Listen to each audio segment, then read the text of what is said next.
Welcome back, everyone. Hope you're all doing well out there. I promise I won't take up too much of your time today, but as you can see on the screen here, coming from the New York Post, dated yesterday, pretty bold statement made there in the headline, right? The Pentagon finally admits that it investigates UFOs. Now, there is a video there, but I won't play it in fear of the harsh, draconian, tyrannical copyright system that is now existent over here in the EU, thanks to Article 13. But if you just read the first part of this, we're going to get into this, and I've got a couple of comments to make here because I'm sure this headline alone will be quite exciting for many out there interested in ufology and alien life and all that good stuff that leads to something called disclosure. So let's just see what it has to say first, and I'll give you my thoughts on what's going on here. It says the Pentagon has finally uttered the words it always avoided when discussing the possible existence of UFOs, Unidentified Ariel Phenomenon. Well, UFOs actually stand for Unidentified Flying Objects, but this here is the new terminology. It's not new terminology, but it's the terminology that is used by places like the Pentagon, like the military. And they talk about UAPs, Unidentified Aerial Phenomenon.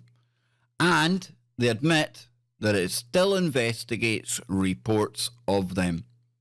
Now, in a statement provided exclusively to the Post, a Department of Defense spokesman said a secret government initiative called the Advanced Aerospace Threat Identification Program did pursue research and investigation into unidentified aerial phenomenon.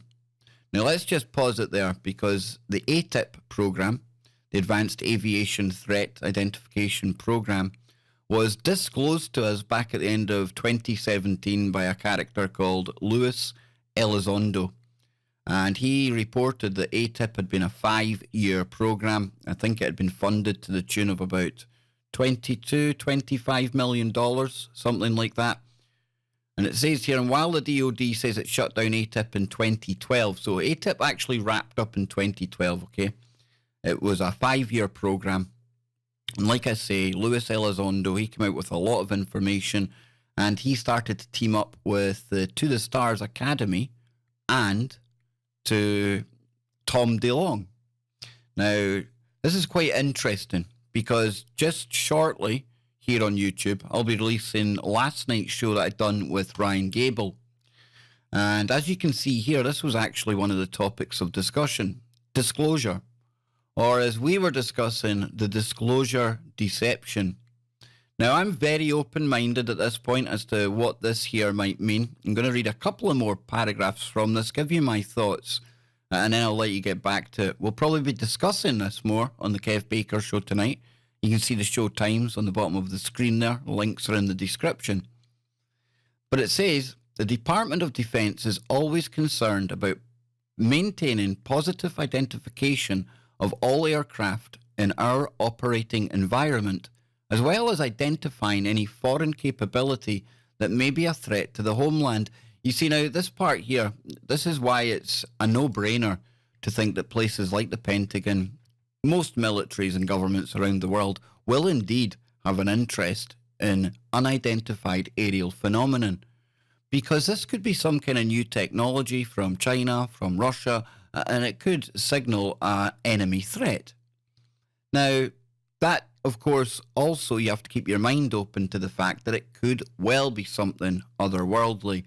But on top of that, you know, even though the Pentagon here have this AATIP program up until 2012, because of the compartmentalization that exists in the military and places like the Pentagon, you know, you have to be really, really careful because not everybody has all of the knowledge. And what I mean by that is, just for example, something like DARPA or somewhere like Lockheed Martin might have some really advanced technological capabilities that not everyone is privy to just yet, especially when it comes to military aircraft and stuff like that.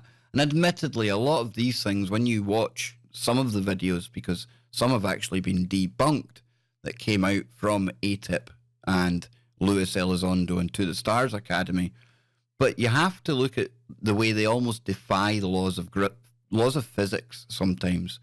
The speeds that they go at, the turns that they make, so whether they're ours or somebody else's, that's why they're unidentified, okay? Now, we come further down here, and it talks about John Greenewald. Now, John Greenewald is also in this video in here. And again, I don't really want to play any bits from it. I just want to show you John there. And John says, John Greenewald Jr., spelled his name wrong. Oh no, they got his name right. They added the extra E in. A lot of people make a mistake with his name there.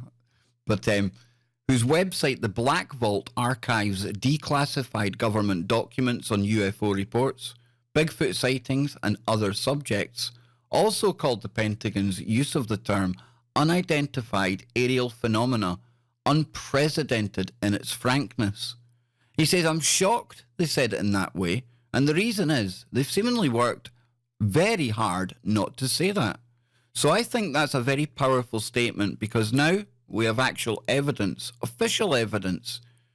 That said, yes, AATIP did deal with UAP cases, phenomena, video, photos, or whatever. Sounds very much almost like a modern, more technologically advanced version of the Blue Book project that ran back in the day, and even History Channel had quite a successful mini-series that just ran recently. It's been renewed for a season 2. I urge all of you to check that out if you're into UFOs and things. But I was actually lucky enough to be invited along with Ella, who hosts a good show over on tfrlive.com, where I have my own show.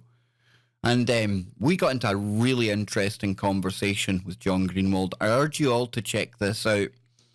But one thing I will say is, we talked about the AATIP program, To the Stars Academy, and it's towards the end of the show that, I started to ask John his feelings on all of this.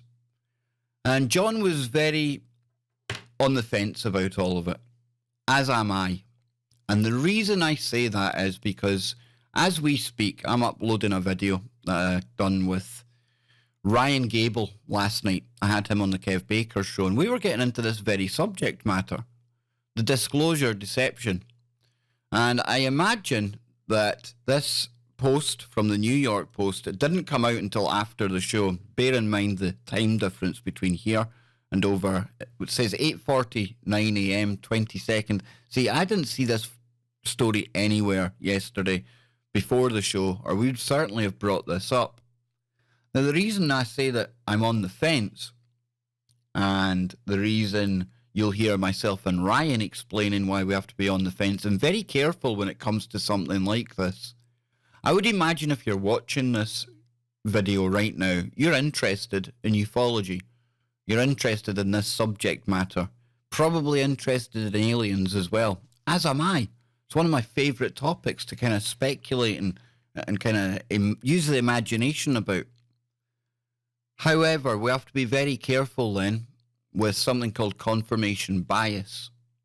Because here we have the Pentagon, a government organisation, somebody that normally, if it's any other subject they would be talking about or anything that we're not quite as passionate about, we would question it until the cows come home, or in this case, until the blue chickens come home.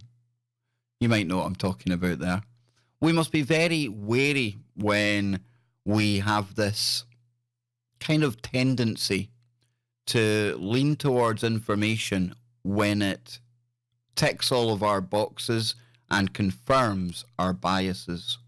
Confirmation bias is a really, really big thing, not just in ufology, but within any topic of research or any subject out there.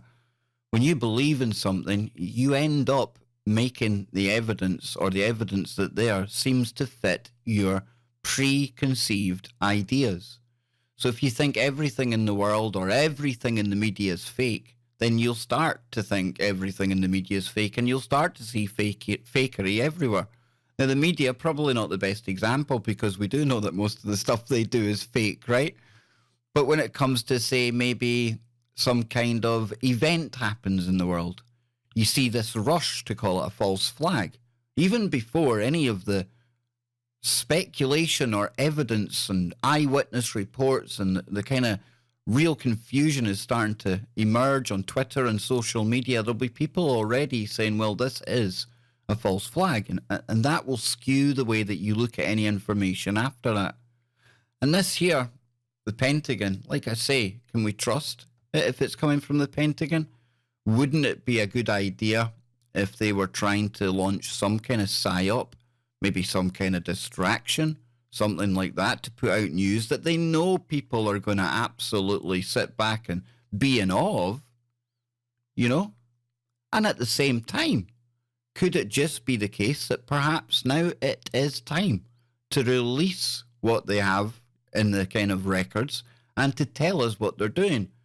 Because we're moving into a very technologically advanced world, folks. We're talking about colonies on Mars, colonies on the moon, and all of these smart cities, AI, robotics. You know, it's almost as if maybe technologically, because we're coming of age, perhaps they've decided to treat us more like adults and give us a little bit more of a glimpse behind the curtain of what's going on here. Because over the past, 18 months now since AATIP, that announcement, and remember the media at the time, they went absolutely crazy. They were falling over themselves, you know, to cover the AATIP program. And instead of playing the crazy X-Files music like they used to play in the background, this time it was a far more serious approach to the whole subject of ufology. And then just a week or so ago, we had the Navy coming out in America saying they're changing the way that their pilots and personnel report unidentified aerial phenomenon sightings. Okay? We have the beginnings of the Space Force. You know, we'll dig up the Space Force here. Remember Trump? Well, it says there, the House rejects Trump's and Space Force plans, NASA and Space Force plans. But Space Force, that's something that's happened in between the AATIP and this release of news here. So I don't know. You make up your own mind. Keep an open mind. And let's just see what happens from here on in. Let's keep an eye out for maybe a increase in the frequency of government disclosure about the whole UFO topic. But at the same time, remember, just because a lot of us crave this thing called disclosure, don't let that blind you. Don't let that bias your opinions on what you're seeing and what you're being told and what you're being presented. And just one last thing before I go. You know, there is something out there in conspiracy land called Project Bluebeam. And I've spoke about this ad nauseum many, many times. Whether it's real, whether it's just something that was made up, who honestly knows? But they do have the technology nowadays to actually fake an alien arrival, an alien invasion, an alien threat. Like Ronald Reagan said, imagine what an outside alien threat would do for the world. And at a time when they are determined to bring us all together under one global world government, what better way then to actually set us all up and take us to a place where we not only can see the benefits of our world government, but we actually beg for it. So join me tonight over on the Kev Baker Show. I'll be live from 10 p.m. in the UK, 2 p.m. on the West Coast, 5 p.m. on the East Coast. We'll be getting into this. We'll also be talking a little bit about the death of democracy in the UK today. Tune in tonight to find out more. TFRlive.com, or you can listen on iHeartRadio and TuneIn Radio apps. Catch you later, folks.